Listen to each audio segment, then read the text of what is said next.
ओम श्री गणेशाय नमः। ओम नमः शिवाय। नमस्कार प्रिय भक्तगणों, आज 5 नवंबर अहोई अष्टमी का दिन है।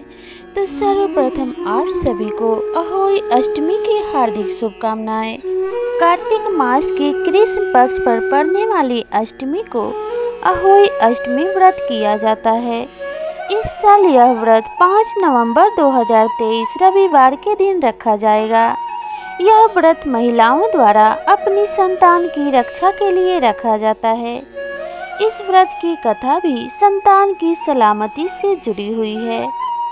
हिंदू धर्म में अहोई अष्टमी व्रत विशेष महत्व रखता है। यह व्रत उत्तर भारत के राज्यों में ज़्यादा प्रचलित है। कई स्थानों पर अहोई अष्टमी को अहोई आठे भी कहते हैं। इस व्रत को निर्जला रखने का विधान है। माताएं अपनी संतान की सुरक्षा और सफल जीवन की कामना के साथ अहोई अष्टमी का व्रत रखती हैं। यह व्रत निर्जला रखा जाता है। धार्मिक मान्यताओं के अनुसार इस व्रत को करने से संतान को लंबी आयु और अच्छे स्वास्थ्य की प्राप्ति होती है। यदि निसंतान महिलाओं द्वारा इस व्रत को किया जाता है तो उन्हें अहोई माता की कृपा से संतान की प्राप्ति होती है। विधि विधान से पूजा करने के बाद अहोई अष्टमी व्रत की कथा का श्रवण करना चाहिए। बिना कथा सुने इस व्रत को अधूरा माना जाता है। तो चलिए प्रेम पूर्वक इसके कथा का श्रवण करते हैं।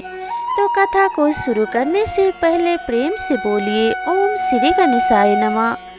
एक साहूकार था जिसके 7 बेटे और 7 बहुएं थी।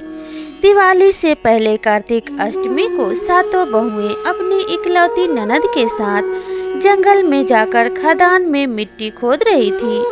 वहां स्याहू की मांद थी। मिट्टी खोदते समय ननद के हाथों से स्याहू का बच्चा मर गया। इससे स्याहू माता बहुत नाराज हो गई और बोली, मैं तेरी कोख बांधूंगी। तब ननद अपनी 7 भाभियों से बोली, तुम में से कोई अपनी कोख बंधवा लो। सभी भाभियों ने अपनी कोख बंधवाने से इनकार कर दिया, परंतु छोटी भाभी सोचने लगी कि अगर मैंने अपनी कोख नहीं बंधवाई तो सासू जी नाराज होंगी। यह सोचकर ननद के बदले में छोटी भाभी ने अपनी कोख बंधवा ली। अब इसके बाद उसको जो बच्चा होता वह 7 दिन का होकर मर जाता। इस प्रकार से एक दिन पंडित को बुलाकर पूछा कि मेरी संतान 7वें दिन क्यों मर जाती है। तब पंडित ने कहा, तुम सुरही गाय की सेवा करो। सुरही गाय स्याहू माता की भाईली है। वह तेरी कोख खुलवा देगी, तब तेरा बच्चा जिएगा। अब वह बहुत जल्दी उठकर चुपचाप सुरही गाय की नीचे साफ सफाई कर आती। सुरही गाय ने सोचा, रोज उठकर कौन मेरी सेवा कर रहा है, सो आज देखूंगी। गौ माता खूब सवेरे उठी, देखती है कि साहूकार की बेटे की बहू उसके नीचे साफ सफाई कर रही है।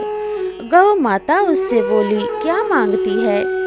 साहूकार की बहू बोली, स्याहू माता तुम्हारी भाईली है और उसने मेरी कोख बांध रखी है, सो मेरी कोख खुलवा दो। गौ माता ने कहा, अच्छा ठीक है। अब तो गौ माता समुद्र पार साहूकार की बहू को अपनी भाईली के पास लेकर चल पड़ी। रास्ते में कड़ी धूप थी, सो वह दोनों एक पेड़ के नीचे बैठ गई। थोड़ी देर में एक सांप आया। उसी पेड़ पर गरुड़ पंखनी का एक बच्चा था। सांप उसको डसने लगा। तब साहूकार की बहू ने सांप मारकर ढाल के नीचे दबा दिया और बच्चे को बचा लिया।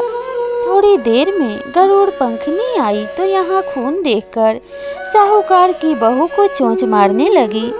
तब साहूकार की बहू बोली, मैंने तेरे बच्चे को मारा नहीं, बल्कि सांप से तेरे बच्चे के करीब आने से मैंने उसकी रक्षा की है। सांप तेरे बच्चे को डसने वाला था, मैंने तो उससे तेरे बच्चे की जान बचाई है।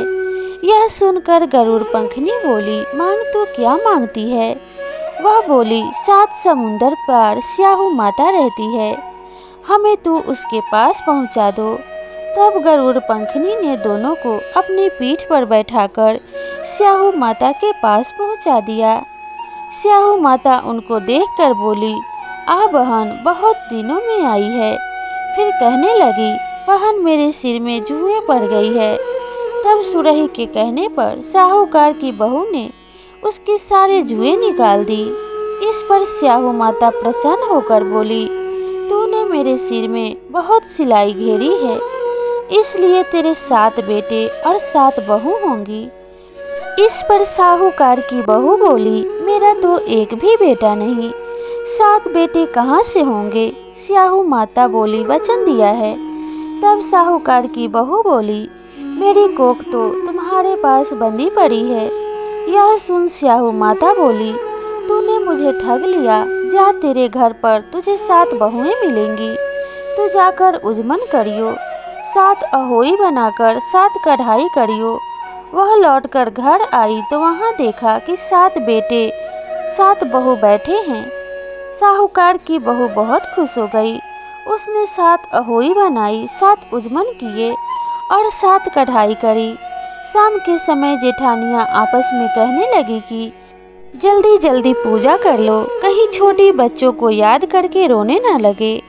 थोड़ी देर में उन्होंने अपने बच्चों से कहा, अपने चाची के घर जाकर देख आओ कि आज वह अभी तक रोई क्यों नहीं। बच्चों ने आकर कहा, चाची तो कुछ मार रही है, खूब उजमन हो रहा है।